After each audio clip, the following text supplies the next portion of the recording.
Hello there, Stux here, and today I wanted to show you guys 25 pretty important things that Deadlock's tutorial doesn't teach you. This is actually a direct translation from my original video that's in Spanish, so if you prefer that, I've linked that in the description. Okay, if you're still with me, let's begin with the video. Deadlock is Valve's newest game that is still in beta. The only way to gain access to the game at the moment is being invited to participate by Valve themselves, which is pretty unlikely, or being invited by someone who is already part of the beta.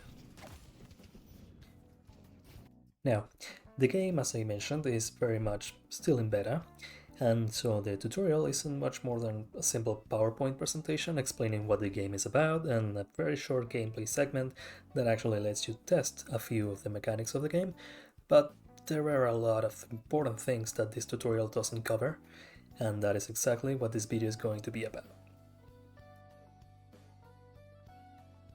Okay, so to begin with number one, we have a very important concept that isn't really explained in detail, and that is how minions work exactly. Before 10 minutes, killing a minion, even with an ally nearby, rewards both players with 100% of the souls as it would if you were alone. The total reward for killing a minion is actually split in two.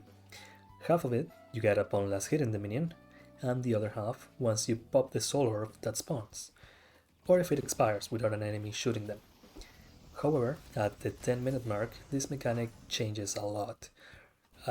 Rewards for killing a minion when a friendly player is nearby is now shared by 50%, meaning that if you were to last hit in a lane by yourself, you'd get more souls. And the killing of the minion itself no longer gave any souls. Instead, the full value of it is moved to the soul orb, making denying enemy minions that much more important after 10 minutes. The second thing that the tutorial doesn't explain is that there are jungle monsters, as they're called in other MOBAs. These are distributed around the map, outside the lanes, and if a player kills them, they award souls just like minions do, minus the soul orb.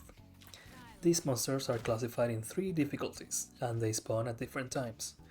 Easy monster camps spawn at the 2nd-minute mark, then medium and hard monster camps spawn at the 7-minute mark, though clearing the hard camp before 10 minutes by yourself can be a bit suboptimal. The easy ones show on your minimap with a triangle, medium ones, a triangle with a dash underneath, and hard ones with a triangle and 2 dashes underneath. It's still in beta, alright, so it's pretty hard to tell them apart at first glance at least, but I'm sure these aren't the final version of it. Oh, also, some medium camps have these slot machines that it grant you quite a bit of souls if you melee them at the cost of some HP. Third thing, there's 2 secret stores in the map. If you play Dota, you know that's where these get their name from. There's 1 secret store on each side of the map, but both teams can use either. They show on your minimap the same way regular shops do. They are located between the 2 middle lanes. Number 4. Deadlock has 2 secondary objectives that teams can attempt to accomplish to gain an edge over the enemy team.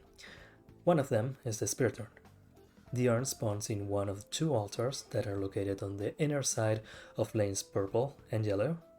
The objective is to get the urn from one altar to the other, and if you are successful, the team is rewarded with a generous amount of souls. Oh, and the player who actually does the delivery gets a special bonus of extra souls and an ability point. So that's pretty cool too. Number 5. The other secondary objective, the mid-boss. As you can probably imagine from the name, the mid-boss is a boss that spawns in the middle of the map. Killing him, as a team, spawns a relic that players can capture by hitting it with a charged melee attack, granting that player's team a buff that makes nearby minions stronger and cut your next respawn timer by 50%. Any player can claim this relic regardless of which team killed the mid-boss, so watch out for thieves.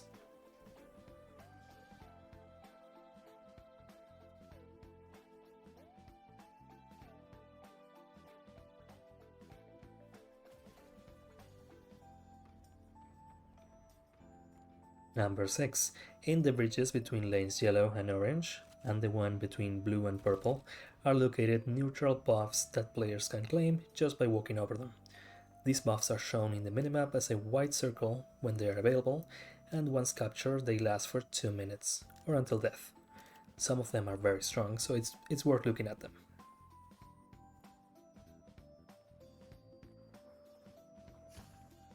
Number 7. Teleporters. If you have played 1 or 2 games of Deadlock, you probably noticed some signs that read teleporter. There are 4 teleporters on the map that help you go from one side of the map to the other in a few seconds. These teleporters become available at the 10-minute mark and are shown on the minimap as an arrow pointing towards the place it would take you to if you were to take it.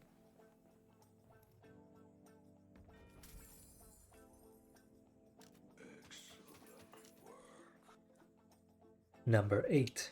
Golden statues and wooden crates. Through the map you'll find golden statues and wooden crates that, when broken, have a chance to reward players with something. Golden statues may reward the player with a small buff to a base stat, such as 15 max HP for example, or 4% weapon damage, and the wooden crates have a chance to drop a small amount of souls.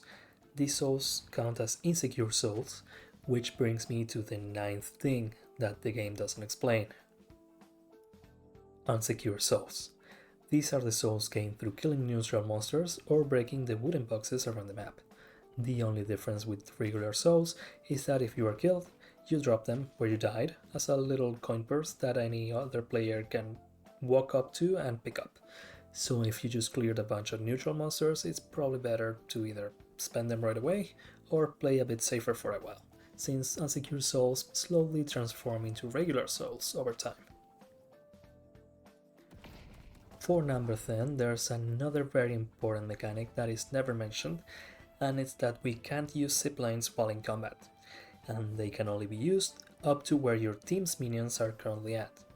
But also, one more important thing about them is that for the first 2 seconds that you get on them, taking any damage from an enemy will knock you off the zipline, you take significant damage, and on top of that, you get stunned for a few seconds on the ground. After being on the zipline for 3 seconds, the character shines blue, and that lets us know that we are safe from the knockdown. So be careful when and where you decide to take a zipline. It might not be safe to do so if you are in an enemy's line of sight. Number 11. In every lane, every few seconds, 4 minions spawn from each team. Every wave has 1 minion with a white banner. This is a healer minion, and it can heal heroes too. They can only heal once every few seconds, but if you stick close to them when you see the banner glow, you'll be able to receive 1 or 2 heals per wave and stay healthy in lane. This might give you an edge over your opponent.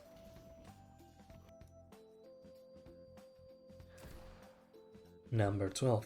There's fall of damage, so the further away you are from your target, the least amount of damage you do. If you've played at least 1 game of Deadlock, you probably know this already, but it's not mentioned in the tutorial anywhere. You can check the effective range of your character's weapon by opening the store and hovering your mouse over the weapon inventory. It says the range right under DPS on the top there.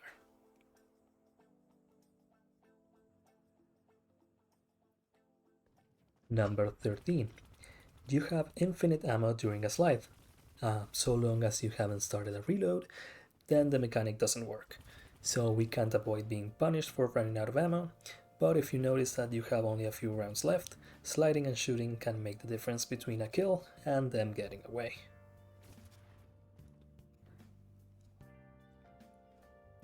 Number 14. Deadlock has wall jumping. Jumping against a wall and then away from it allows you to make an extra jump that doesn't cost stamina and doesn't count as a double jump or an air dash, for the limitations your character has.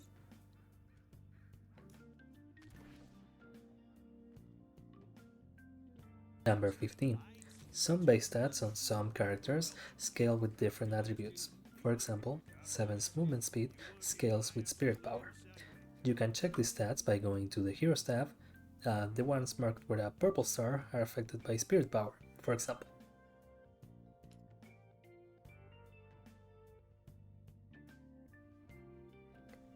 Number 16. At which level do we get ability points? Also on the Heroes tab in the menu, we can check by hovering the mouse over the eye icon next to the hero's name to check. The most important threshold is the 3000 mark, where you gain access to your ultimate. Number 17. Ultimate status. In Deadlock we can see in real time who has their ultimate, and in case they don't have it, what percentage they have at the moment, both for allies and enemies, no matter the field of view. For example, in some other games, if you don't see your enemies use their ultimate at some point, you don't get a timer. Deadlock is not like that. You can see this on your character's portrait at the top, right over the total souls collected each character has. It's depicted by a battery icon in white. You can also see health bars up there, but to see the enemy's health bar, you, someone on your team, or minions need to have line of sight. Number 18. Movement speed. In Deadlock we don't have a sprint button, but there are 3 different types of speeds that a character has. Sprint speed, which is out of combat movement speed. Then there's normal speed, that is the speed you have when you're in combat, but not shooting your gun. And the speed you have while shooting. This is the movement speed you have while your character's gun is going off.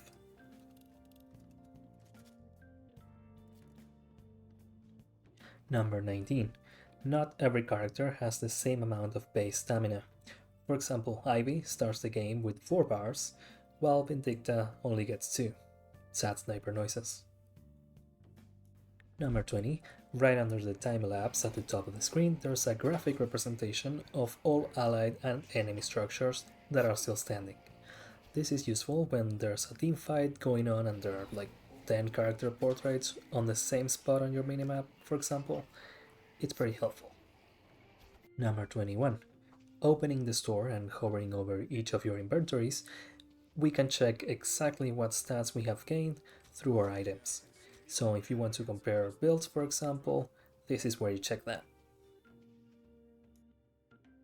Speaking of the store, number 22.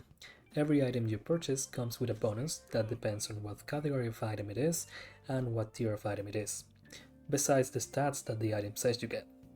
For example, on the weapon tab, if you hover over the first row of items, on the left it says weapon damage 6%. That's the bonus I'm talking about. For vitality items you get max HP percentage, and for spirit items you get spirit power.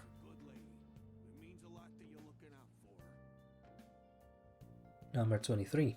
On the same vein as number 22, hovering your mouse over an item that would affect one of your character's skills, it tells you exactly how it would affect it, and if it affects it at all.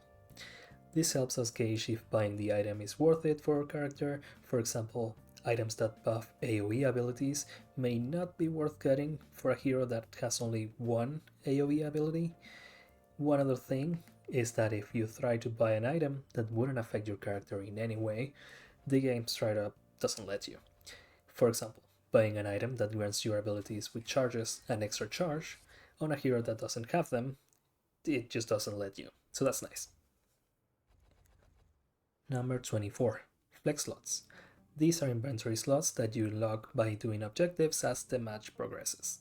You get 1 for killing all guardians on the enemy team, 1 for killing 1 walker, 1 for killing all walkers, and 1 for destroying a shrine. Number 25, and the last point of the video. Bullet shields and spirit shields. There are some abilities and some items that grant your character with either a bullet shield or a spirit shield, sometimes both. These are shown next to your character's HP, to the right of it. For this example, I have equipped an item that gets me both types of shield temporarily if I'm stunned. But there are also permanent shields that regenerate every 60 seconds after being broken, no matter if you're in combat or not.